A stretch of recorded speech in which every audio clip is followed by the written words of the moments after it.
இந்த விபத்துக்கு பின்பு அப்படி நினைத்ததான நாட்கள் அதிகம் உண்டு. ஏன் ஆண்டவரே இந்த ஒரு விபத்து என்னுடைய வாழ்க்கையில் வந்தது? கடந்த நாட்களில் ஒரு சில கார்களில் நாம் போகும்போது அவர்கள் எல்லாருமே சொன்னதான வார்த்தை என்னென்னா, பாஸ்டர் நீங்கள் கார் ஓட்டுறதை நாங்கள் பார்த்துருக்குறோம், நீங்கள் கரெக்டாக தான் போயிட்டுருக்கிறீங்க, ஆனால் ஏன் இப்படி வந்துச்சுன்னு எங்களுக்கே தெரியல அப்படின்ட்டு அவர்கள் சொன்னதான வார்த்தை. அந்த விளாத்திக்குளத்தில் நான் போகிறத நிறைய பேர் பார்க்க தான் செஞ்சுருக்காங்கன்னு அதுக்கப்புறம் நான் புரிஞ்சுக்கிட்டேன். அப்போ நம்முடைய வாழ்க்கையில் அடி விழுவதற்கு காரணம் என்ன? ஆனால் தேவனாகிய கர்த்தர் எனக்கு அந்த வார்த்தையை கொடுக்கல. ஒரு வார்த்தை என்னவென்றால், தேவனை நியாயமானபடி தேடினால் அடி அல்ல ஆசீர்வாதங்கள் உண்டு. தேவனை நாம் நியாயமானபடி தேட வேண்டும். தேவனை நாம் சரியாய் தேட வேண்டும். வேதாகமத்தில் 1 நாளாகமத்தின் புஸ்தகம் 15ஆம் அதிகாரம் 13வது வசனத்தை நீங்கள் வாசிக்கும் போது, அங்கே இஸ்ரவேல் ஜனங்கள் ஆசரிப்பு கூடாரத்துக்கு முன்னாலே நிற்கிறார்கள். அவர்கள் தேவனுடைய பெட்டிக்கு முன்பு நிற்கிறார்கள். அங்கே சில வாதைகளும் சில அடிகளும் சில கஷ்டங்களும் சில காரியங்களும் அங்கே நடக்கிறதை நாம் பார்க்கிறோம். அப்பொழுதுதான் சொல்லப்பட்டதான ஒரு வார்த்தை என்னவென்றால், முதலில் நீங்கள் அதை சுமக்காதபடியினாலும் நாம் நம்முடைய தேவனாகிய கர்த்தரை நியாயமானபடியே தேடாதே போனபடியினாலும் அவர் நமக்குள்ளே அடிவிழ பண்ணினார் என்று சொல்லப்பட்டிருக்கிறது. அப்போ நியாயமானபடி கர்த்தரை தேடல. இனி நாம் நியாயமானபடி கர்த்தரை என்ன செய்யணும்? தேட. இந்த வசனத்தை நான் வாசித்து கொண்டிருக்கும் போது எனக்குள்ள ஒரு பெரிய பாரம். அப்ப ஆசீர்வாதம் நமக்குள்ள வரணும் அப்படின்னா தேவனை தேடக்கூடிய முறையில் என்ன செய்யணும்? தேட. ஒரு கலெக்டர் ஆபீஸ்க்கு போகிறோம், கலெக்டரை பார்க்குறோம்னா அந்த கலெக்டரேட்டில் நடந்து கொள்கிற விதம் இருக்கிறது. அந்த கலெக்டர் ஆஃபீஸில் நடந்து கொள்கிற விதங்கள் என்ன செய்கிறது இருக்கு. நம்ம பாட்டில் போன உடனே முன்னால் கிடக்கிற சேரில் அவர் சொல்வதற்கு முன்பு என்ன செய்ய முடியாது? உட்கார முடியாது. அது அமைச்சராக இருக்கட்டும், யாராக இருக்கட்டும், உட்கார என்ன செய்ய முடியாது. எத்தனையோ பிற கட்சியிலிருந்து முதல்வர் கட்சிக்கு போகிறாங்க. ஆனால் போகிறவங்க அத்தனை பேர் இன்னைக்கு முதல்வரை சந்தித்தது இல்லை. அதற்கென்று நாட்களை குறித்து வைத்திருப்பார்கள். ஆனால் நம்முடைய தேவன் நம்மை சந்திப்பதற்கு எப்பொழுதும் ஆயத்தமாக இருக்கிறார். ஆனால் அதற்கு ஒரு முறையை கர்த்தர் வைத்திருக்கிறார். நியாயமானபடி நாம் கர்த்தரை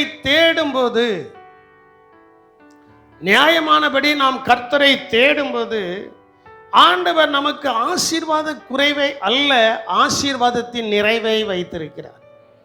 அல்லேலூயா. ஆசீர்வாதத்தின் நிறைவை என்ன செய்திருக்கிறார்? வைத்திருக்கிறார். உபாகமம் 28ஆம் அதிகாரத்தை நீங்கள் நன்றாய் வாசித்து பார்க்கும்போது முதல் 14 வசனத்தில் ஆண்டவர் சொல்கிறார், ஆசீர்வாதங்களை சொல்கிறார். இந்த ஆசீர்வாதங்கள் எல்லாம் நம்முடைய வாழ்க்கையில நிரம்பி இருக்கும்போது, நாம் தவறு செய்யும்போது தான் அங்கே ஆசீர்வாத குறைவுகள் என்ன செய்கிறது? உண்டாகிறது.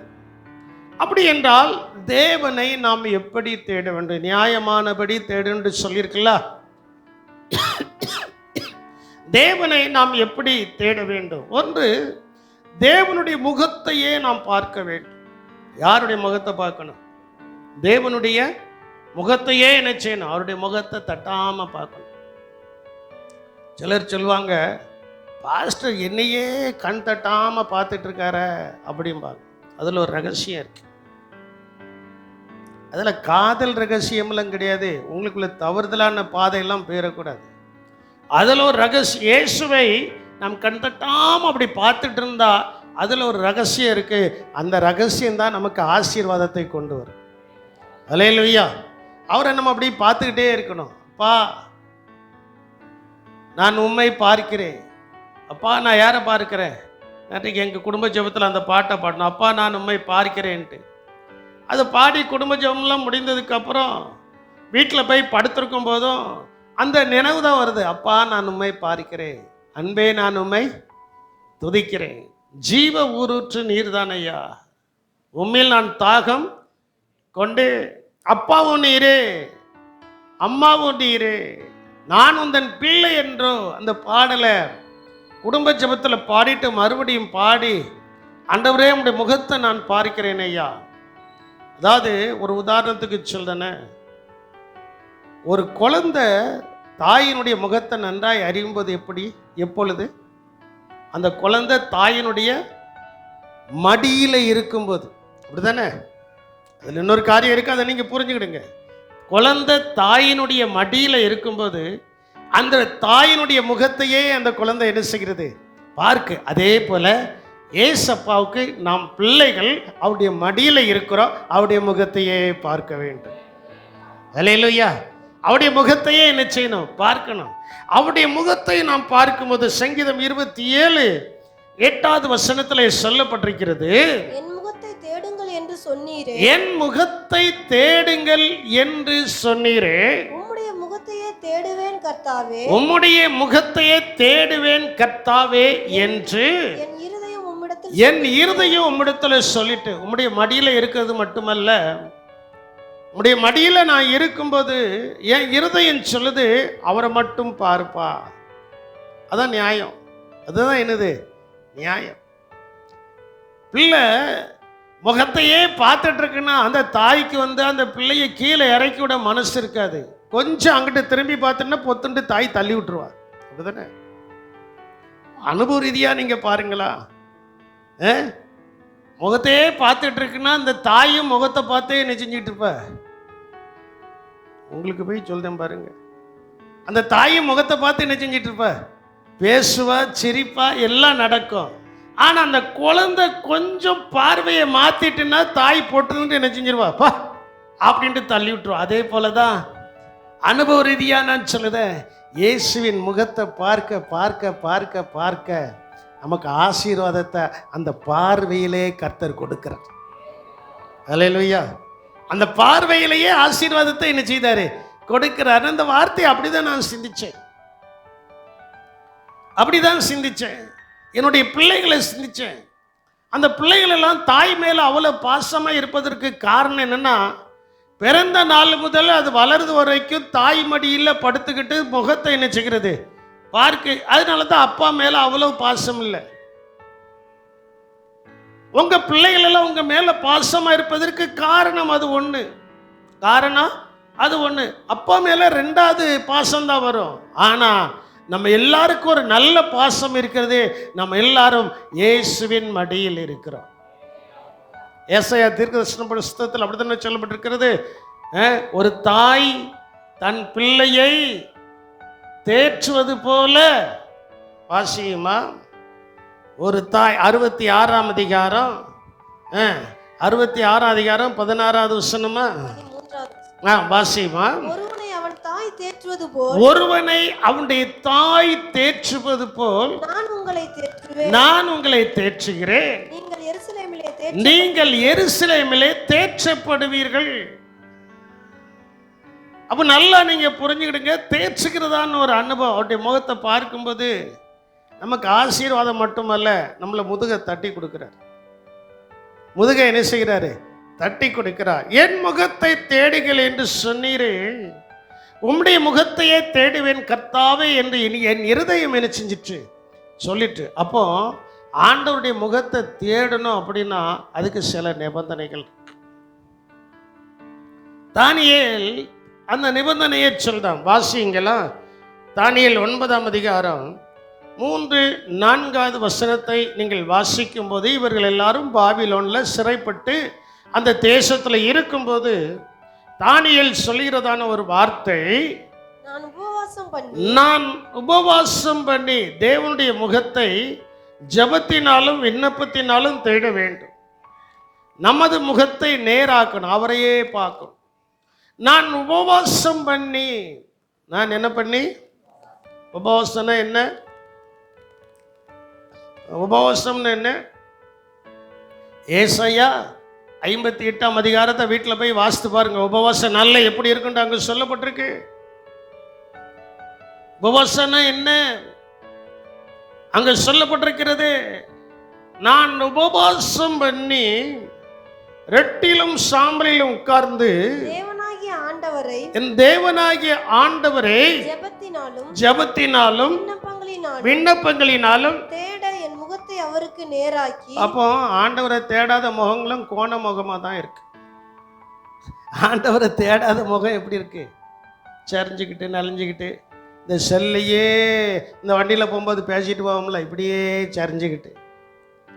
அதே மாதிரிதான் சிலருடைய முகம் என்ன செய்கிறது இருக்கு. ஆண்டவர் அழகாய் சொல்கிறார், தானியேல் அழகாய் சொல்கிறார், நான் உபவாசம் பண்ணி ரெட்டிலும் சாம்பலிலும் உட்கார்ந்து தேவனாகிய ஆண்டவரை ஜெபத்தினாலும் விண்ணப்பங்களினாலும் தேட என் கையை நேராக்கியிருக்கலாம்ல, காலை நேராக்கியிருக்கலாம்ல, சரீரத்தை நேராக்கியிருக்கலாம்ல. ஒன்றையும் நேராக்க முடியாது. என் முகத்தை என்ன செய்து நேராக்கி, முகத்தை அப்படியே பார்க்குறேன். ஆண்டோடைய முகத்தை அப்படியே நினைச்சுக்கிறேன், பார்க்குறேன். நீங்கள் வேணா நான் உங்களுக்கு சொல்கிறேனே, யாருடைய முகத்தையாவது கூப்பிட்டு பக்கத்துலேருந்து கொஞ்ச நேரம் நீங்கள் பாருங்கள். பார்த்துட்டு இருக்கும்போது ஒரு பொன் சிரிப்பு வரும், அப்படிதானே? பொன் சிரிப்பு என்ன செய்யும்? வரும். அந்த பொன் சிரிப்பில் எதற்காக பார்க்குறாங்கங்கிறது என்ன செஞ்சிடும்? புரிஞ்சிடும். அதே போல் இயேசுவின் முகத்தை பார்க்க இயேசுவின் முகத்தை பார்க்க ஆண்டவரே அப்படின்ட்டு பார்க்கும்போது அவர் ஒரு பார்வை பார்த்தாச்சுன்னா போதும், அவர் கண்ணு நம்ம மேல விழுந்துட்டுன்னா நமக்கு ஆசீர்வாதம் தான். அதுக்கு தான் அவரை நோக்கி பார்க்கணும். அவருடைய முகத்தை அவருடைய விண்ணப்பங்களினாலும் ஜெபங்களினாலும் தேட என் முகத்தை என்ன செய்து நேராக்கி, என் முகத்தை என்ன செய்து நேராக்கி என் தேவனாகிய கர்த்தரை நோக்கி ஜெபம் பண்ணி பாவ அறிக்கை செய்து. சில நேரங்கள்ல என்ன அறிக்கை செய்யணும்? முழங்கால் போட்டாச்சுன்னா, ஏசப்பா எனக்கு அதை தாரோம் இதை தாரோன்னு கேட்கக்கூடாது, எனக்கு அதை தாரோம் இதை தாரோன்னு கேட்கக்கூடாது. ஒரு அறிக்கை, ஆண்டவரே பாவம் செய்ததுன்னு அந்த பாவத்தை சொல்லி ஜோமன் அறிக்கை செய். நான் செய்ததெல்லாம் மனு தெரியலும், செய்தது தான் செய்தாச்சே, செய்ததை என்ன செஞ்சிடணும்? சொல்ல மாட்டேங்கல, செய்ததை என்ன செஞ்சிடணும்? அறிக்கையிட வேண்டும். ஒருவருக்கொருவர் நாம் பாவம் செய்துட்டோம்னா, அவங்ககிட்ட மன்னிப்பு கேட்குறோம்னா, இன்னென்ன காரியத்தை நான் செய்தேன் என்னை மன்னிச்சிடுங்கன்னா, அதான் உண்மையான அறிக்கை. அதுதான் எனது உண்மையான அறிக்கை. அப்போ ஆண்டவரை தேடும்போது ஜெபத்தினாலும் உபவாசத்தினாலும் அவருடைய முகத்தை தேடும்போது பாவரிக்கை செய்து என்ன செய்யணும்? தேடணும். ரெண்டாவது, தேவனின் முகத்தை அதிகாலமே. ஏன் அநேக பரிசுத்தவான்கள் தேவனுடைய பிள்ளைகள் சொல்கிறதான வார்த்தை என்னன்னா, நியாயமானபடி கர்த்தரை தேடுகிறோம் என்றால் காலையிலே என்ன செய்யணும்? காலையில் என்ன செய்யணும்? எழும்பணும். இன்னைக்கு இருக்கிற பிள்ளைகளுக்குன்றல பெரியவங்களுக்கு அதுதான், பிள்ளைகளை மட்டும் நம்ம சொல்லக்கூடாது. இன்னைக்கு இருக்கிற அநேகருக்கு காலையில் 8 மணி தான், காலையில் 4 மணி. எத்தனை மணி தான்? காலையில் 4 மணி, 8 மணி. திடீர்னு யார் வீட்லையாவது போய் 8 மணிக்கு நின்று பாருங்க, அப்போதான் பிள்ளை எந்திரிச்சு குடிச்சிருக்கலாம் மாட்டாங்க. குடிகாரன் லம்புன மாதிரி, குடிகாரன் லம்புன மாதிரி அங்கே வெள்ளை மீசை இருக்கும். என்னது இருக்கும்? சொல்ல மாட்டேங்கல. வெள்ளை மீசை என்ன செய்யும்? இருக்கும். அதோட என்னம்மா என்னை எழுப்பிட்டீங்க? ஏய் ஸ்கூலுக்கு போகணுண்டா, வேலைக்கு போகணுண்டா, மணி 8 ஆச்சு, இனி நீ குளிக்கணும்.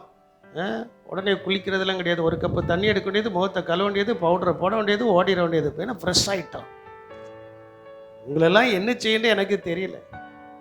ஆனால் வேதம் சொல்கின்றன, 63ஆம் சங்கீதம் 1வது வசனத்தில் சொல்லப்பட்டிருக்கிறது, தேவனே நீர் என்னுடைய தேவன், அதிகாலமே உம்மை தேடுகிறேன். எப்போ தேடணும்? விசுவாசிகள் வீட்டில் ஒரு 4:30க்கெல்லாம் எந்திரிச்சிடணும். 4:30க்கு நீங்கள் எந்திரிச்சு ஆண்டவரை நோக்கி பார்க்க ஆரம்பிச்சாச்சுன்னா குறைந்தது 4:30. அதுக்கு முன்னோட்டி நீங்கள் எத்தனை மணிக்குனாலும் எந்திக்கலாம். பாஸ்டர் நாங்கள் செய்கிற வேலையினுடைய கஷ்டம் உங்களுக்கு என்ன தெரியும்? இருக்கு. ஆண்டவர் அதுக்கு தான் நம்மளை படைச்சிருக்கிறாரு. ஏதேன் தோட்டத்தில் தேவனாகிய கர்த்தர், கடந்த வாரத்தில் சொன்ன ஏதேன் தோட்டத்தில் தேவனாகிய கர்த்தர் நம்மை படைத்து எதற்காக வைத்திருந்தாரா? அந்த நிலத்தை பண்படுத்தவும் அதை காக்கவும் வேலை செய்வதற்கு தான் கர்த்தர் வச்சிருக்கிறாரு. வேலை செய்வதற்காக கர்த்தர் வச்சிருக்கிறாரு. அப்போ எங்களுடைய பாடியில் ரொம்ப களைப்பு இருக்கு. வாரத்தில் ஒரு நாள் தான் எங்களுக்கு விடுமுறை. அதுலேயும் பாதி நாள் நாங்கள் ஆண்டவருடைய சமூகத்துக்கு வந்திருக்கிறோம். மீதி பாதி நாள் தான். அந்த பாதி நாளில் ஏதாவது ஒரு ஜெபத்தை எதையாவது ஒன்றை வச்சியும் தொலைச்சிருந்தீங்க. உங்கள் லாங்குவேஜிலே சொல்லுவோமா, அதுலேயும் வச்சு என்ன செஞ்சிருந்தீங்க? தொலைச்சிருந்தீங்க. வராட்டா எங்களை ஏசுதீங்க. அப்போ நாங்கள் என்ன பாஸ்டர் செய்ய அப்படிங்கிற ஒரு எண்ணம் இருக்கலாம். நீங்கள் என்ன சாக்கு போக்கு சொன்னாலும், வானமும் பூமியும் ஒளிந்து போனாலும் இதில் சொல்லப்பட்ட வார்த்தை என்ன செய்யாது? மாறாது, ஒளிந்து என்ன செய்யாது? போகாது. அதனால்தான் அழகாய் சொல்லப்பட்ட, தேவனே நீர் என்னுடைய தேவன், அதிகாலமே உம்மை தேடுவேன். எப்போ தேடுவேன்? எப்போ தேடுவேன்? அதிகாலையிலே நான் ஆண்டவரை நோக்கி தேடுவேன். அது எப்படி தேடுவேனா? வறண்டதும் விடாய்த்ததும் தண்ணீரற்றதுமான நிலத்திலே என் ஆத்துமா உண்மையில் எப்படி இருக்கிறது? தாகமாய் இருக்கிறது. என் மாம்சமானது உம்மை வாஞ்சிக்கிறது. ஒரு வாஞ்சு. நியாயமானபடி தேடுறவங்களுக்கு என்னது இருக்கும்? ஒரு வாஞ்சை இருக்கு. நியாயமானபடி ஆண்டவரை தேடுறவங்களுக்கு என்னது இருக்கும்? ஒரு வாஞ்சை. வாஞ்சையோடு தேவ சமத்துக்கு போவாங்க. வாஞ்சையோடு தேடுவாங்க. மான்கள் நீரோடே வாஞ்சித்து கதரும்போல் தேவனே எந்த ஆத்துமாவும் மையே வாஞ்சித்து கதருதே.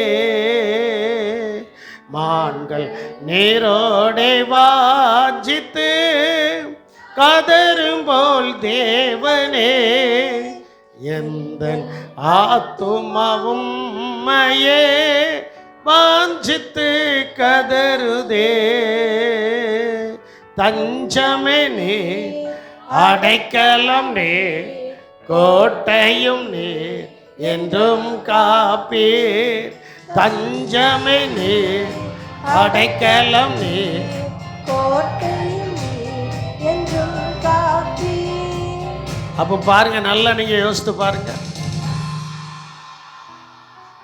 அப்போ அந்த மான்கள் நீரோடைகளை வாஞ்சித்து கதறுவது போல வறண்டதும் விடாய்த்ததும் தண்ணீரற்றதுமான நிலத்துல பாருங்க, நம்ம நாட்டில் நல்ல வெயில் அடிக்கி. இந்த வெயில் சுள்ளுன்னு அடிக்கும்போது அதில் ஒரு மழை பெஞ்சிட்டுனா எப்படி இருக்கும்? நமக்கு எப்படி இருக்கும்? நமக்கு எப்படி இருக்கும்? எப்பா அப்படின்னு சொல்லக்கூடிய அளவுக்கு ஒரு குளுமை நமக்கு என்ன செய்கிறது? கிடைக்கு. அப்போ ஆண்டவருடைய முகத்தை பார்க்கும்போது, நியாயமான படிகாரம் பார்க்கும்போது, ஆவிக்குரிய மலை நம்மேல ஊற்றப்படும் போது, அந்த வாஞ்சை நமக்குள்ள வரும்போது தேவனாகிய கர்த்தர் நம்மை ஆசீர்வதிக்கிறார். அல்லேலூயா. தண்ணீரற்றதும் வறண்டதுமான நிலத்திலே என் ஆத்துமா உண்மையில் எப்படி இருக்கிறது? என் மாம்சமானது உண்மை வாஞ்சிக்கிறது. என் மாம்சமானது உண்மை நினைச்சுக்கிறது, வாஞ்சிக்கிறது. இன்னொரு வசனத்தில் இன்னும் அழகாய் சொல்லப்பட்டிருக்கு. நீதிமொழிகள் 8ஆம் அதிகாரம் 17வது வசனத்தில் ஆண்டவர் அழகா சொல்றாரு, என்னை நேசிக்கிறவர்களை, என்னை சிநேகிக்கிறவர்களை நான் சிநேகிக்கிறேன். அதிகாலையில் என்னை தேடுகிறவர்கள் என்னை கண்டடைவார்கள். ஆமா, ஆண்டவரை கண்டடைகிற நேரம் எது சொல்லுங்க? அதான் நியாயமானபடி கர்த்தரை தேடுறது. நம்ம என்ன செய்கிறது? எல்லா வேலையும் முடிச்சு, எல்லா வேலைகளையும் முடிச்சுட்டு அப்பாட அப்படின்ட்டு களைப்போடு உட்கார்ந்து 4 தோத்திரம் சொல்லும்போது 5வது தோத்திரத்தில் கண்ணும் மூடி அதுலேயே ஒரு கொரட்டையை போட்டு, அந்த கொரட்டையில் அது மியூசிக். ஜபத்தில் என்னது? ஜபத்தில் என்னது? அது ஒரு மியூசிக் போட்டு அழகா. அப்படி இல்லை. ஆண்டவர் சொல்றாரு, அதிகாலமே என்னை தேடுகிறவன் என்ன செய்கிறான்? அவருடைய முகத்தை பார்க்க,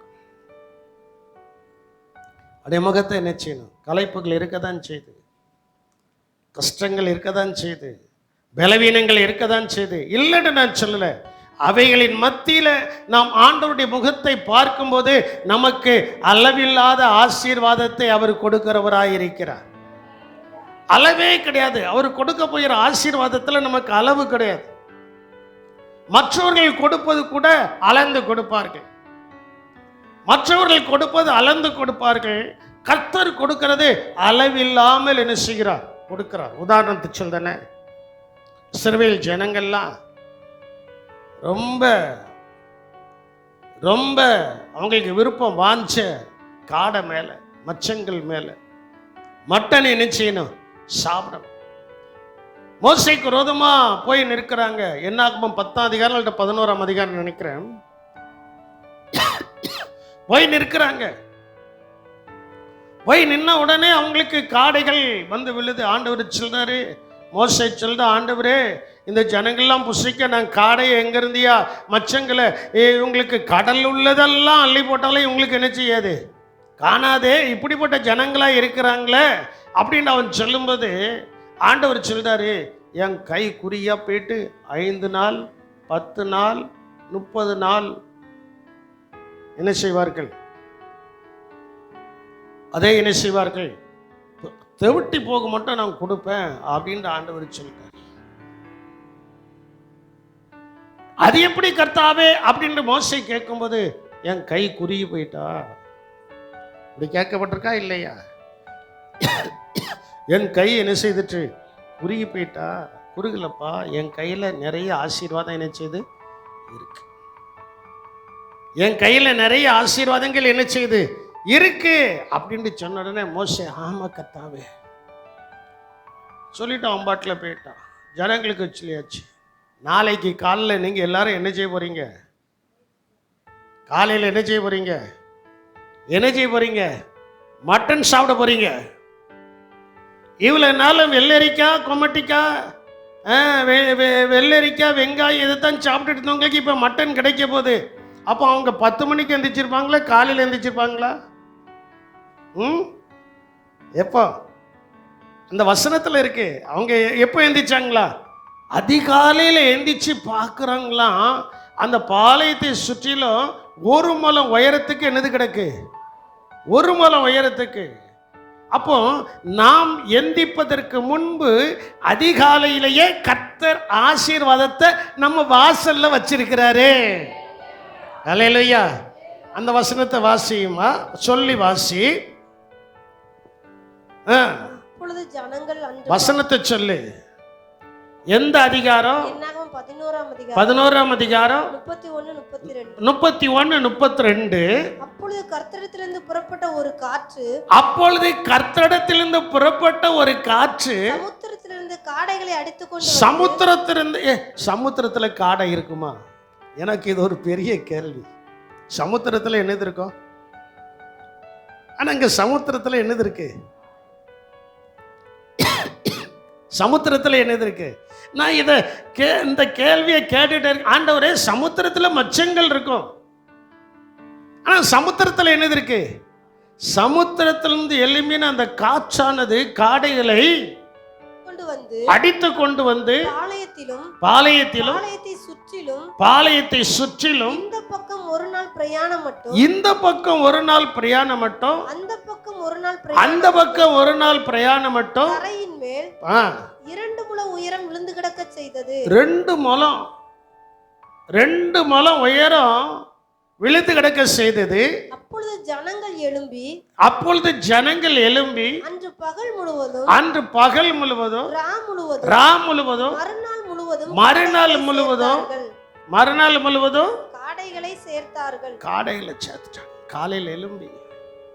அப்போ ஆசீர்வாதம் நியாயமானபடி தேடுனா நாம் எந்திப்பதற்கு முன்பு நம்ம வீட்டில் வாசல்ல என்னது வந்து நிற்கு? ஏமா ஐயா நல்லா கவனிங்க. ஆசீர்வதிக்கலையேன்னு சொல்லக்கூடாது. நியாயமானபடி தேட வேண்டும். அந்த நியாயமானபடி தேடணும் அப்படிங்கிறதுக்கு என்ன அர்த்தம்? நாம் எந்திப்பதற்கு முன்பு நம்முடைய வீட்டில் என்னது வந்து நிற்கிறது? தேவனுடைய ஆசீர்வாதங்கள் வந்து என்ன செய்கிறது? இருக்கு. நாம் எழும்பி கர்த்தரை ஸ்தோத்திரம் பண்ணும்போது 2 முழம் உயர ஆசீர்வாதம்.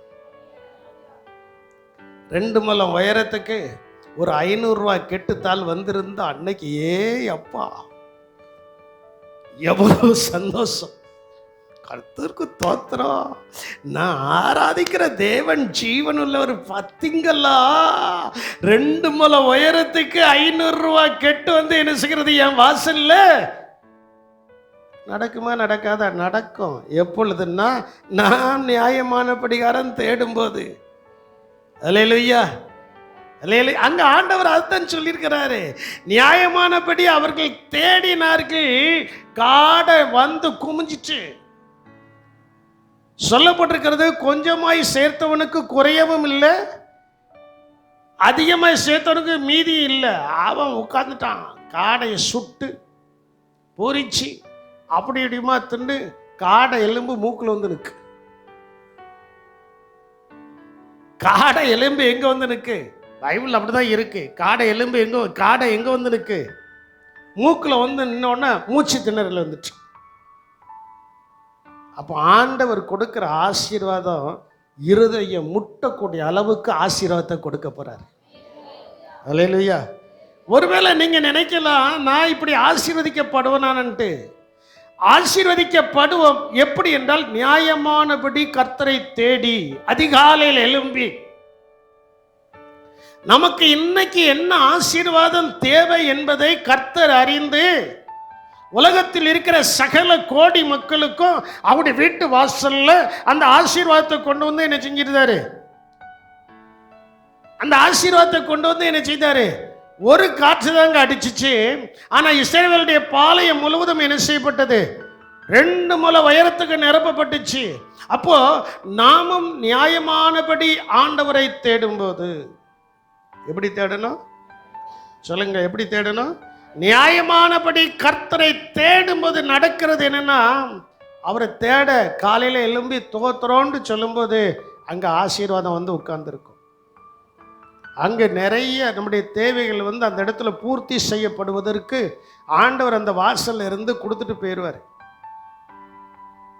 ஆனா நம்ம 8 மணி வரை தூங்குனா என்ன பாஸ்டர், இப்படி ஒரு நாளில் தானே நாங்கள் தூங்க முடியும், இனி நாங்கள் எப்போதும் தூங்க முடியுமா? தூங்கு ராஜா தூங்கு, அதை பற்றி எனக்கு கவலை இல்லை ராஜா. ஆனால் நீ காலையில் எழும்பி ஜெபம் பண்ணிட்டு அதுக்கப்புறம் ஒரு 10 மணிக்கு தூங்க. இன்னைக்கு எல்லாருக்கும் காலையில் எழும்பின உடனே இந்த செல்லை எடுத்து டக்கு டக்குன்னு இப்படி பார்க்கறதுக்கு தான் நேரம். ஆண்டவரை தேடுறதுக்கு நேரம் இல்லை. திருந்துங்க. பாவம் நிறைந்த உலகத்தில் பரிசுத்தமாய் வாழ்வதற்கு காலையில் எழும்பி ஆண்டவருடைய முகத்தை தேடுங்கள். தேவனுடைய முகத்தை என்ன செய்யுங்கள்? தேடுங்கள்.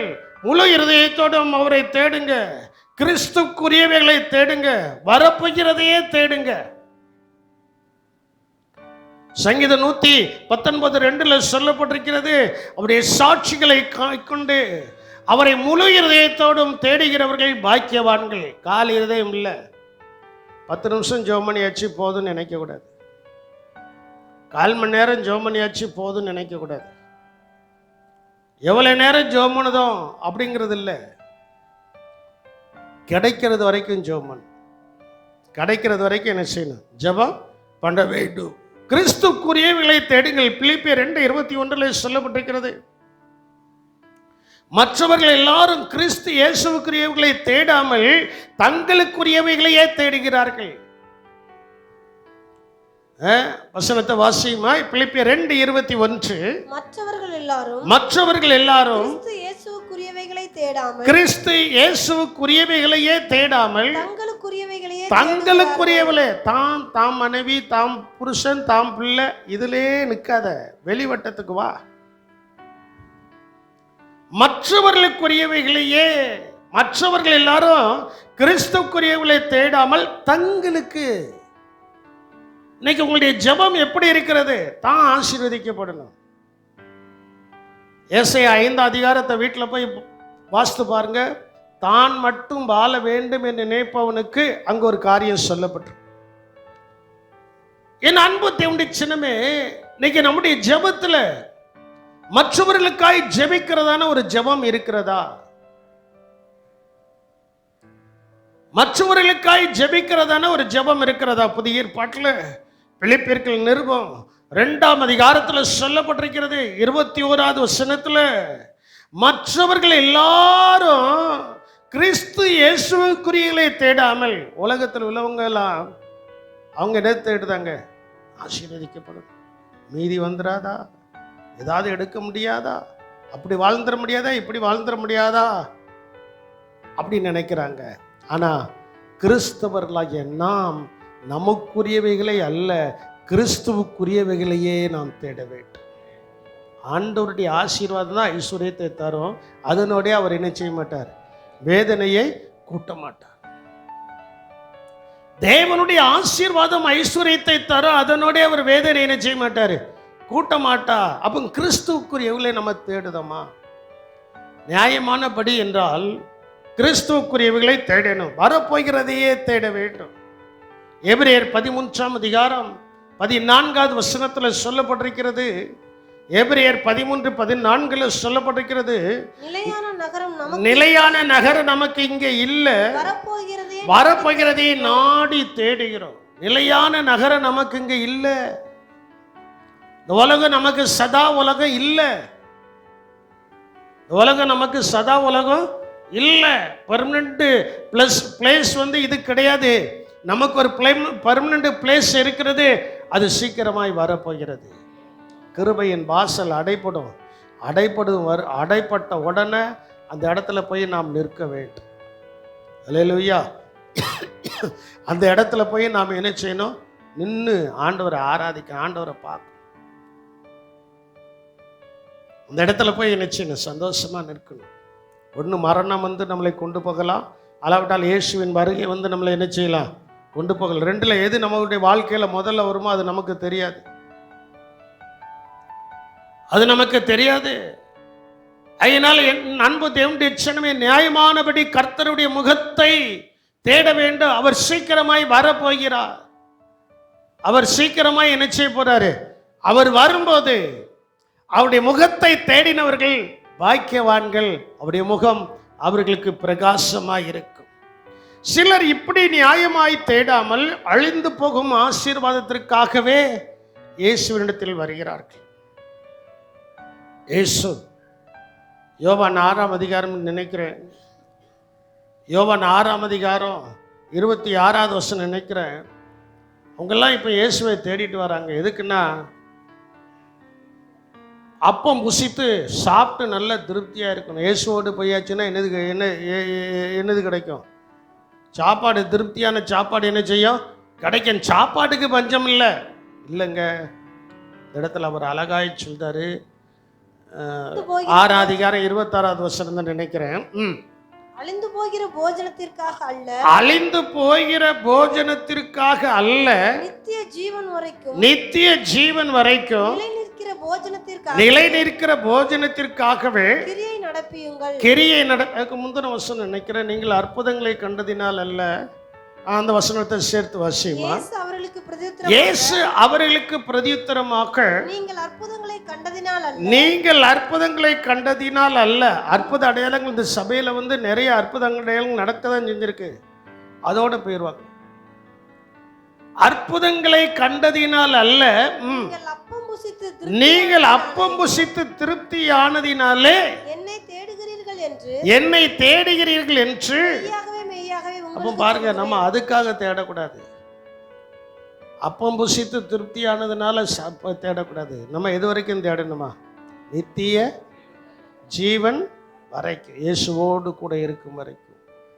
நம்ம பாடுதோம், என் ஜீவன் பிரியும் வரை, என் நாட்கள் முடியும் வரை, என் சுவாசம் ஒலியும் வரை நான் யாரை தேடுவேன்? யாரை சேவிப்பேன்? உண்மையே ஆராதிப்பேன். பாடுதோம். இன்னைக்கு அது நம்முடைய அனுபவமா இருக்கா? கொஞ்சம் யோசித்து பாருங்க. அவைகள் நம்முடைய அனுபவமாக இருக்க வேண்டும். நாம் நியாயப்படி தேவனை தேடினால் ஆண்டவர் நம்மளை கைவிடவே மாட்டார். ஆண்டவர் நம்மளை என்ன செய்ய மாட்டார், கைவிடவே மாட்டார், ஒருபோதும் கைவிட மாட்டார். சங்கீதம் 9ஆம் சங்கீதம் 10வது வசனத்தில் சொல்லப்பட்டிருக்கிறது, ஆண்டவர் நம்மளை ஒருபோதும் கைவிட மாட்டார். கர்த்தாவே கர்த்தாவே உம்மை தேடுகிறவர்களை நீர் கைவிடுகிறதில்லை. கர்த்தாவே உம்மை தேடுகிறவர்களை நீர் கைவிடுகிறதில்லை. ஆதலால் உமது நாமத்தை அறிந்தவர்கள் உம்மை நம்பியிருப்பார்கள். உம்மை என்ன செய்வார்கள்? இருதயத்தில் கை வச்சு சொல்லுங்க, நான் கர்த்தரை தேடுவேன், தேவன் என்னை கைவிடுவதில்லை, நான் அவர் நாமத்தை அறிந்திருக்கிறேன், அவர் மேலேயே நம்பிக்கையாயிருப்பேன். கரங்களை கொட்டி கர்த்தரை மகிமைப்படுத்துங்க பாப்பா. அவர் மேலேயே நம்பிக்கையாயிருப்பேன். நான் கர்த்தரை தேடுகிறேன், அவர் என்னை என்ன செய்ய மாட்டார், கைவிட மாட்டார். உண்மையிலே எங்களுடைய அனுபவம், ஆண்டவர் எங்களை கைவிடலை. மே 11ஆம் தேதி நடந்ததான அனுபவத்தை பார்க்கும்போது கர்த்தர் எங்களை என்ன செய்யல, கைவிடவில்லை. ஒரு சிறிய காயங்கள் இல்லாதபடி கர்த்தர் பாதுகாத்தார்னா கைவிடப்படுவது இல்லை. ஒரு நாள் அவர் விலகிடார், ஒருபோதும். என் அன்பு தேவனுடைய சின்னமே, ஆண்டவர் நம்ம நியாயமானபடி தேடும். காலையில் எழும்பணும், டயர்டு இருக்க தான் செய்யும், சில நேரங்களில் டயர்டாக இருக்க தான் செய்யும். நானே எப்படி ஒரு மாதத்துக்கு ஒருக்காவது சில நாள் கூட கொஞ்ச நேரம் தூங்க தான் செய்தேன். நான் ஒத்துக்கிட்ட மாதிரி நீங்கள் ஒத்துக்கிடுவீங்களா? நாங்கள்லாம் பரிசுத்தவாட்டி பாஸ்டர். சில நாள் ஒரு மாதத்தில் ஒரு நாளோ 2 மாதத்தில் ஒரு நாளோ பாஸ்டர் மட்டும் சொல்லிடுவேன், ரொம்ப டயர்டாக இருக்குமா, தூங்க போகிறேன், நானாக எந்திக்கும் போது எந்திப்பேன் அப்படிப்பேன். கரெக்டாக மற்றபடிக்காரன் கரெக்டாக 4:30க்கு எந்திரிச்சிருவேன். எதற்காக இதை சொல்றேன் அப்படின்னா, ஆண்டவர் நம்மளை கைவிடாமல் இருக்க வேண்டும் என்றால் நியாயமானபடி கர்த்தரை என்ன செய்யணும், சும்மா வெறும் வார்த்தைகளை சொல்லி மட்டுமல்ல, அதை நம்முடைய அனுபவமாக்கணும், நம்முடைய அனுபவத்துக்குள்ள கொண்டு வரணும். ஆண்டவரை கைவிட மாட்டார். நான் ஒழுங்கா ஜெபம் பண்ணுவேன், ஒழுங்கா பைபிள் வாசிப்பேன், காலையில் எழும்புவேன். இன்னைக்கு சில பெண்கள் கூட காலையில் எழும்புறது இல்லை. சிலர் எழும்புறது இல்லை. என்ன செய்ய, ஆண்டவர்கள் கொடுத்ததான கிருபை அதுதான். நீதிமொழிகள் 31ஆம் அதிகாரம் 10வது வசனத்தில் சொல்லப்பட்டிருக்கிறது, அவள் இருட்டோடு 8 மணிக்கு தானே பாஸ்டர் இருட்டா இருக்கு. கர்த்தருக்கு தோத்திரம். வாலிய பிள்ளைலாம் இருக்கீங்களா வெளியில, கொஞ்சம் நல்லா புரிஞ்சுக்கிடுங்க. இருட்டோடே எழுந்து, இந்த வசனத்தை வாசியமா 10வது வசனம் நினைக்கிறேன், 18வது வசனம். இருட்டோடே எழுந்து தன் வீட்டாருக்கு ஆகாரம் கொடுத்து வேலைக்காரிக்கு படி அளக்கிறார். வீட்டாருக்கு ஆகாரம் எப்போ ஆயத்தமாகிறது? எனக்கு காது கேட்கல, கொஞ்சம் சத்தமா சொல்லுங்க பாப்போம். இருட்டோடே எழுந்து. எத்தனை மணிக்கு எந்திக்கணும்? இருட்டோட எழும்பி ஆண்டவரை தேடணும். நான் அதனால தான் முன்னாடி அடிக்கடி சொல்வேன், இந்த பெட் காஃபி, இந்த காஃபியெல்லாம் நம்ம எதிர்பார்க்க கூடாது. நமக்கு பெட் காஃபி சூடா பரிசுத்த ஆவியின் தேவன் பரலோகத்திலிருந்து கொடுப்பாரு. அந்த பெட் காஃபி நமக்குள்ள இறங்கிட்டுனா சரீரமும் பலனடையும், ஆவிக்குரிய ஜீவியமும் என்ன செய்யும், பலனடைய. 2 பலன் நமக்குள்ள என்ன செஞ்சிடும், வந்துடும். அந்த 2 பலன் அடைவதற்கு காலையில் எழும்பி, ஆண்டவரே 4 தோத்திரம் சொல்லுங்களா, 4000 ஆசீர்வாதம் வந்துடும். 10 தோத்திரம் சொன்னால் 10,000 ஆசீர்வாதம் வந்துடும். 100 தோத்திரம் சொன்னால் 1,00,000 ஆசீர்வாதம் வந்துடும். அதுக்காக விரலிட்டு தோத்திரம் தோத்திரம் தோத்திரம்னு எண்ணி சொல்லாதீங்க, நீங்களா சொல்லணும். நீங்களா என்ன செய்யணும், விரலிட்டு எண்ணி சொன்னால் அது கடமை. நல்லா புரிஞ்சுக்கிடுங்க. விரலிட்டு எண்ணி சொன்னால் அது என்னது, கடமை. விரலை நல்லா கூப்பிட்டு இப்படி வச்சுட்டு தோத்திரம் தோத்திரம் தோத்திரம் தோத்திரம் தோத்திரம் தோத்திரம்னு சொன்னால் அது நிறைவு. அது என்னது, நிறைவு. என் அன்பு தேவனுடைய சின்னமே, அழகாய் சொல்லப்பட்டிருக்கிறது, நியாயமானபடி கர்த்தரை தேடும்போது ஆண்டவர் நம்மையும் நம்முடைய குடும்பத்தையும் அவர் என்ன செய்ய மாட்டார், கைவிட மாட்டார். ரெண்டாவது, வெட்கப்படாமல் இருப்போம். நியாயமானபடி கர்த்தரை தேடும்போது நம்ம என்ன செய்ய மாட்டோம்? வெட்கப்பட மாட்டோம். சங்கீதம் 69:6 சொல்லப்பட்டிருக்கிறது, சேனைகளின் தேவனாகிய ஆண்டவரே, உமக்காக காத்திருக்கிறவர்கள் என் நிமித்தம் வெட்கப்பட்டு போகாதிருப்பார்களாக. இஸ்ரவேலின் தேவனே, உம்மை தேடுகிறவர்கள் என் நிமித்தம் நாணம் அடையாதிருப்பார்களாக. அப்போ நம்ம வெட்கப்பட்டு போகாம இருக்கணும்னா நியாயப்படி ஆண்டவரை தேடணும். நியாயப்படி ஆண்டவரை என்ன செய்யணும்? ஒரு உதாரணத்தை சொல்றேன். நம்ம சபையில் இருக்கிற ஒரு 90% பேர் கூலி வேலை தான் செய்தாங்க. அவங்க நியாயப்படி வேலை செஞ்சிட்டாங்கன்னா, கரெக்டாக செஞ்சிட்டாங்கன்னா மறுநாள் கூப்பிடுவாங்க. அதில் ஓபி அடிச்சுட்டா மறுநாள் என்ன செய்ய மாட்டாங்க? கூப்பிட மாட்டாங்க. அதான் வேத வசனமும் சொல்கிறது, தன் வேலையில் ஜாக்கிரதையாக இருக்கவனை கண்டாயானால் அவன் நீசருக்கு முன்பாக நில்லாமல் ராஜாக்களுக்கு முன்பதாக என்ன செய்வான்? நிற்பான். வெட்கம் வராது. வெட்கம் என்ன செய்யாது? வராது. மற்றவங்களெல்லாம் என்னமோ சொல்லிட்டு போவாங்க, நம்மளையும் சொல்லுவாங்க. நம்ம அந்த இடத்துல பிரகாசமா இருக்க வேண்டும் என்றால் நியாயமானபடி காலையில் ஆண்டவரை தேடிட்டு அந்த இடத்துக்கு போறதுனால அந்த எஜமான் நினைச்சிருப்பான், அந்த ஓனர் நினைச்சிருப்பான், அந்த வேலை கொடுக்கிற நபர்கள் நினைச்சிருக்கலாம், இன்னைக்கு இவன் வரட்டும் 2ல் 1 பாத்திர வேண்டியதான்ட்டு. ஆனால் காலையிலே நம்ம காரியத்தை சொல்லக்கூடியவர்கிட்ட சொல்லிட்டு போயிட்டோம்ல, அங்கே போன உடனே அந்த சொன்னவர் நடுவில் நிற்பார். நம்மளை பார்த்த உடனே வாங்கன்னு கேட்பாங்க, போங்கன்னு சொல்ல மாட்டாங்க, போங்கன்னு என்ன செய்ய மாட்டாங்க? சொல்ல மாட்டாங்க. அப்ப அந்த ஆசீர்வாதம் நமக்குள்ள வரணும்னா நியாயமானபடி கர்த்தரை என்ன செய்யணும்? தேடு. நியாயமானபடி கர்த்தரை என்ன செய்யணும்? தேடணும். தேவனை தேடியவர்களுடைய இருதயம் வாழ்ந்து கொண்டே இருக்கும். தேவனை தேடியாச்சுன்னா நம்ம இருதயம் என்ன செய்யும்? இருதயம் அழிந்து போகாதுங்க. எல்லாம் நம்ம சரீரத்தில் இருக்கிற எல்லாம் அழியும், ஆனால் ஆத்மா என்ன செய்யாது? இந்த ஆத்மா அழியாமல் கடைசி வரைக்கும் எவ்வளோ காலங்கள் இருக்க போது தெரியாது. உலகத்தில் நம்ம இருக்கிற நாட்கள் மட்டுமல்ல, ஆத்மா தனக்கு தந்த தேவனிடத்தில் போய் என்ன செய்யும்? சேருமா. அங்கே முடிந்த நேரத்தில் அங்கே போயிடும். அந்த ஆத்மா என்றைக்கும் என்ன செய்யுமா? வாழுமா. அதுக்காக தான் நம்ம உலகத்தில் இருக்கும்போது ஆண்டவரை தேடணும். உலகத்தில் இருக்கும்போது யாரை தேடணும்? நியாயமானபடி. ஆண்டவரே சொல்லிட்டார், நம்ம பலவீனமான பாண்டம் தான். இந்த பலவீனமான பாண்டத்தில் ஆண்டவரை தேடும்போது நடக்கிறது ஒன்று, அவர் கைவிடுவதில்லை. 2வது, நாம் வெட்கப்பட்டு போவதில்லை. 3வது, நம்மளை வாழ வைத்து கொண்டே இருக்கிறார். கர்த்தர் நம்ம நேசிக்கிறாரு, வாழ வைத்து கொண்டே என்ன செய்கிறார்? இருக்கிறார். வாசிங்க 69வது சங்கீதம் 32வது வசனத்தில், சாந்த குணம் உள்ளவர்கள் இதை கண்டு சந்தோஷப்படுவார்களாக. தேவனை தேடுகிறவர்களே உங்கள் இருதயம் வாழும். யார் இருதயம்? காலையில் எழும்பணும். காலையில் என்ன செய்யணும்? எலும்பி ஜோம் பண்ணிட்டு பைபிள் வாசிச்சுட்டு அதுக்கப்புறம் தூங்குங்க. தூங்குனா சம்பளம் எப்படி வரும்?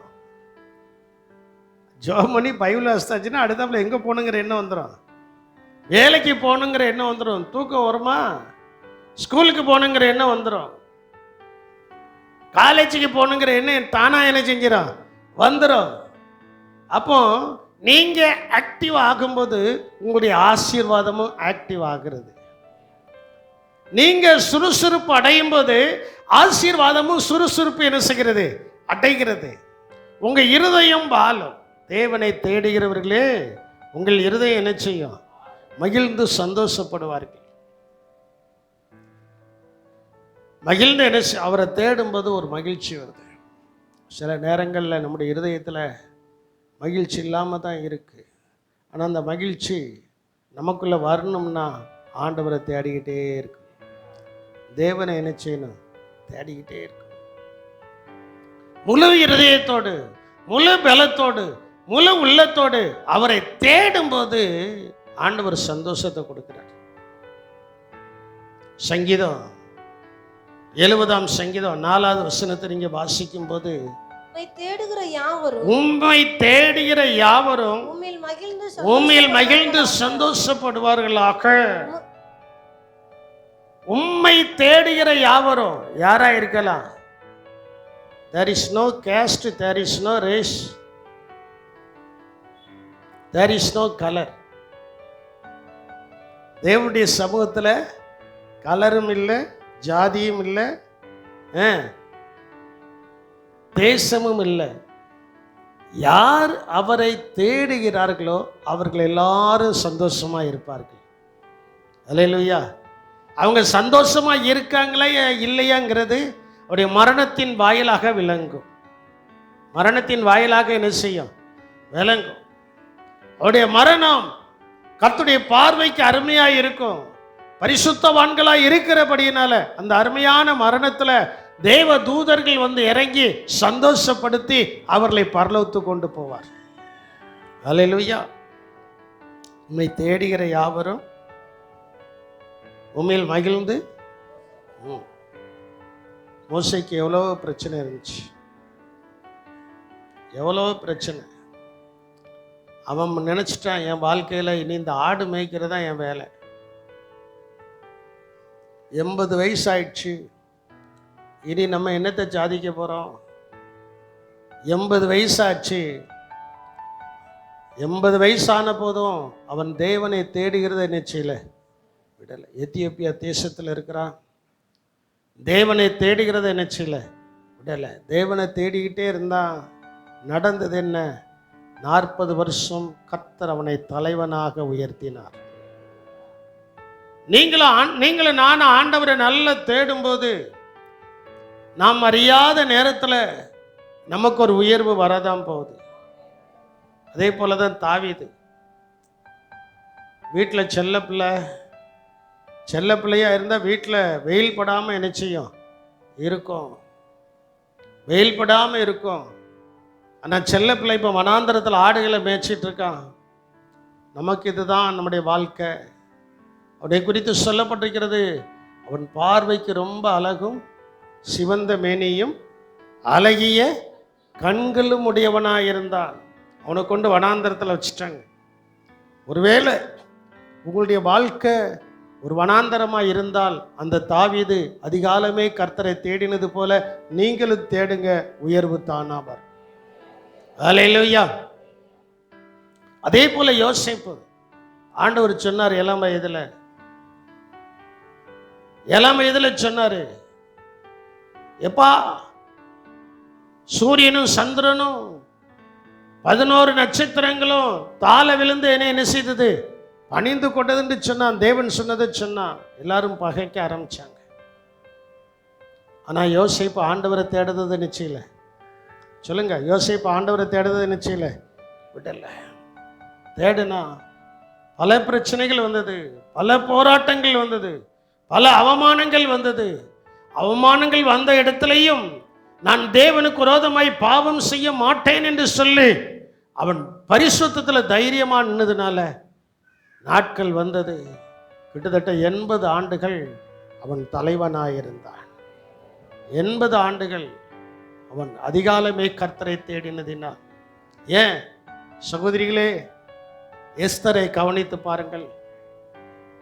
அவள் ஒரு அனாதை, தாயின் தகப்பனும் மற்றவள். சித்தி சித்தப்பா வீட்டில் வளர்ந்தா, அவங்களுடைய சொல் கேட்டு வளர்ந்தவள். காலங்கள் வந்துச்சு. ஆண்டவர் அவளை உலகத்தில் இருக்கிற 127 தேசத்தில் இருக்கிற பெண்களை காட்டிலையும் அவளை அழகுலவளாய் ஆக்கி அகஸ்வேரு ராஜாவுக்கு முன்னால் கொண்டு போய் நிறுத்தி அவள் நிமித்தமாய் 127 தேசத்துக்கும் அவள் ராணியாக்கி அவளை வளர்த்ததான தகப்பன் 127 தேசத்துக்கும் 2வது அதிபதியாக ஒரு பெரிய மனுஷனாக கர்த்தர் உயர்த்தினது போல உங்களை கொண்டு உங்களுக்கு நன்மை செய்தவர்களுக்கும் ஒரு உயர்வு வரதான் ஒரு உயர்வு வரதான் என்ன செய்ய போகிறது. அதுக்கு அவர்கள் செய்ததான சாக்ரிஃபைஸ் என்ன, ஒரு தியாகம் என்ன? காலையிலே எழும்பி கர்த்தருடைய சமூகத்தில் ஆயத்தமாகி நின்றார்கள். கர்த்தர் அவர்களை என்ன செய்தாரு? ஆசீர்வதித்தார்.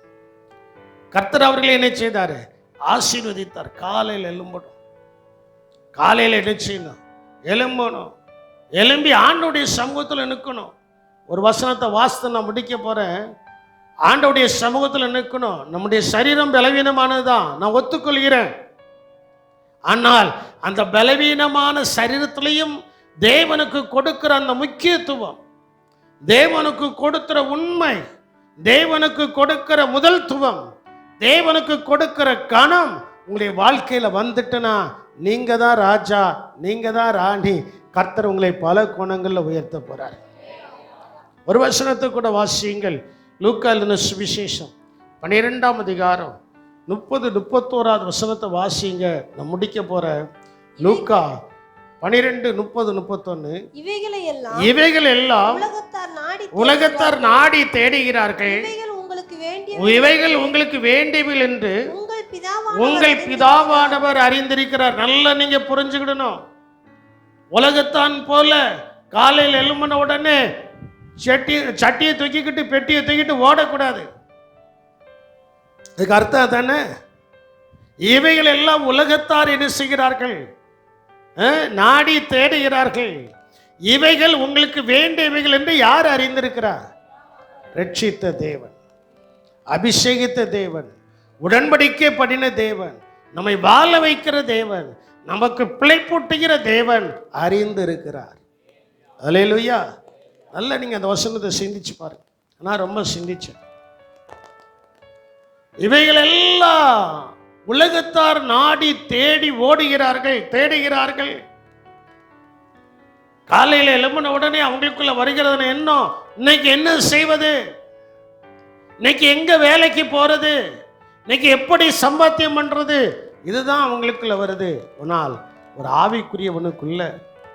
ஆவிக்குரியவனுக்குள்ள வருகிற என்ன எப்படி இருக்குன்னா, காலையிலே கர்த்தரினை எலும்பை செய்தபடியால் ஸ்தோத்திரம்னு சொல்லிட்டு முகத்தை கழுவி பல்ல தேய்ச்சிட்டு ஒழுங்கா உட்கார்ந்து வேதத்தை வாசித்து ஜெபம் பண்ணா அன்னைக்குரியதை கர்த்தர் நடத்துவார்.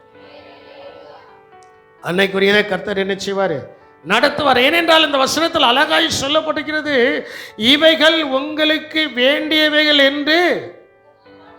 அதான் நான் உங்களுக்கு சொன்னேன், காடை ஜனங்கள் எழும்புவதற்கு முன்பே வாசலில் போய் என்ன செய்யுது? பாளையத்தை சுற்றில என்ன செய்யுது? சொல்லுங்க. பாளையத்தை சுற்றில என்ன செய்கிறது? இருக்கு. அப்போ உங்களுக்கு இன்னைக்கு காடை தேவைங்கிறது ஆண்டவருக்கு தெரிஞ்சு ஆண்டவர் அந்த காடையை கொண்டு போய் எங்க வச்சுட்டாரு? சொல்லுங்களேன். வாசல்ல பாளையத்தில் கொண்டு போய் வச்சுட்டாரு. அது போய் நம்ம எடுக்க தான் செய்யணும். இவங்க எந்திக்கிறதுக்கு முன்னாடியே அதான் இங்க சொல்லப்பட்டிருக்கிறது, இவைகள் உங்களுக்கு வேண்டியவைகள் என்று உங்கள் பிதாவானவர் இயேசு என்ன செய்திருக்கிறாரு?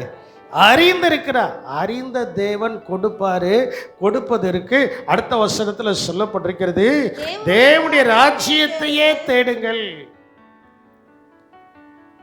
தேவனுடைய ராஜ்யத்தையே நிச்சயங்கள்.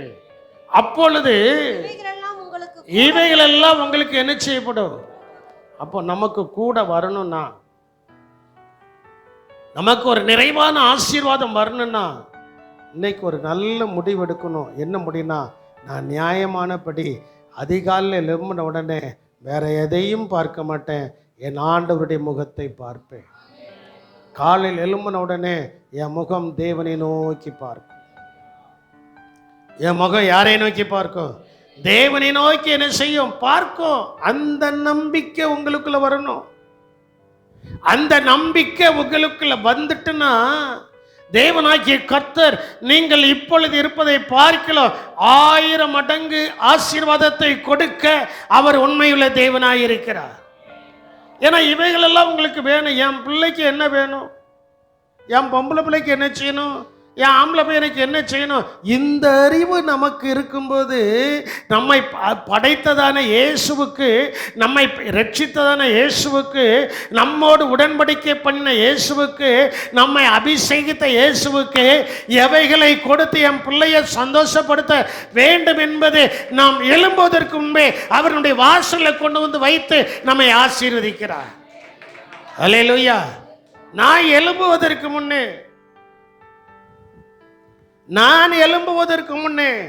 நீங்கள் எழும்புவதற்கு முன்னே காத்தே வா.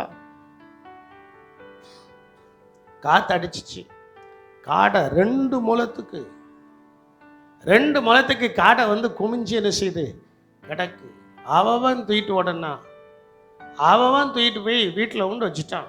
அந்த காலத்தில் ஃப்ரிட்ஜே இருந்திருக்குமோ? அதை பக்குவப்படுறதுக்கு ஏதாவது ஒன்று என்ன செஞ்சிருப்பாங்க, இருந்திருக்கலாம். கொண்டு போய் ஆசை தீர, ஏய் வாடா, ஏய் வாடி, வா வீட்டில் சோம்பேறியா இருக்கே, வா காலையில் எந்தி, வா வேகமா போ, அள்ளி மடியை நிறைச்சாச்சு. அந்த காலத்தில் பெண்களும் ஆண்களும் எல்லாத்தையும் இதில் தான் வாங்கிட்டு வருவாங்க. ஆமாம், ஆண்கள் சாரத்தை மடிச்சுக்கிட்டி மடியில் தான் நெஞ்சிட்டு வருவாங்க. நான் பார்த்துருக்கேன்ல. இப்போ தான் டீசெண்டாக கூட மடியில் கொஞ்சம் போட்டாச்சுன்னா காரிப்பா இல்லையோ, அது இல்லையோ, நான் என்னாச்சு உங்ககிட்ட கேட்காங்களா கேட்கலையா? அப்போ நிறைய நீங்க நல்லா சிந்திச்சு பாருங்க. நான் முடிக்க போறேன். நீங்க எழும்புவதற்கு முன்பே உங்களுக்கு என்ன வேண்டியது என்பதை தேவனாகிய கர்த்தர் என்ன செய்திருக்கிறார், அறிந்திருக்கிறார். அறிந்த தேவன் இவைகள் எல்லாம் கொடுக்க ஒரே ஒரு கண்டிஷன். என்ன கண்டிஷன்னா, எழும்பின உடனே அவரை நோக்கி பார்க்க வேண்டும். அவரை நோக்கி நான் பார்ப்பேன் சொல்றவங்க மட்டும் வேகமாய் முழங்கால் படிட்டு கர்த்தரை ஸ்தோத்திரம் பண்ணுங்க பார்ப்போம். அவரை நோக்கி பார்ப்பேன் என்று சொல்லுகிறவர்கள் வேகமாய் முழங்கால் படிட்டு கர்த்தரை ஸ்தோத்திரங்கள் பார்ப்போம். அந்த ஸ்தோத்திரம் தான் உங்களை உற்சாகமுடையவர்களாய் மாற்றி இவைகளை உங்களுக்கு கொடுக்க போகிறது. ஸ்தோத்திரங்கள் எழும்பட்டும்.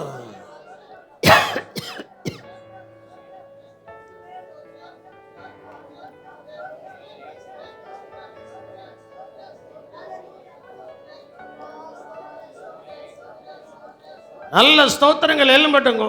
ஒரு நிமிடம் எல்லாரும் நல்ல மனதார கர்த்தரை ஸ்தோத்திரம் பண்ணுங்க.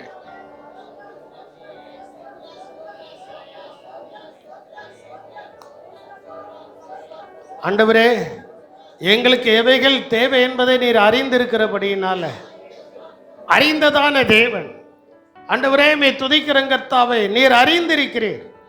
அந்த அறிந்த ஆசீர்வாதங்களை எங்களுக்கு கொடுப்பதற்கு இன்று நாங்கள் ஒரு தீர்மானம் எடுக்கிறோம். என்னவென்றால், அதிகாலையில் எழும்பி நாங்கள் ஆயத்தமாகி வந்து நிற்பதற்கு முன்பு எங்களுடைய வீட்டில் எங்களுக்கு என்ன தேவை என்பதை நீர் ஆண்டவர் இஸ்ரவேல் ஜனங்களுடைய பாளையத்தை காடையால் நிரப்பினது போல எங்களுடைய கூடாரத்தை நீர் ஆசீர்வாதங்களினால் நிரப்பி நாங்கள் ஒன்றிலும் குறைவுள்ளவர்களாய் அல்ல, எல்லாவற்றிலும் நிறைவுள்ளவர்களாய் சம்பூர்ணமுடையவர்களாய் வாழ்வதற்கு ஆவியான தேவன் அனுக்கிரகம் பண்ணுகிறபடியினால் உமக்கு ஸ்தோத்திரம்.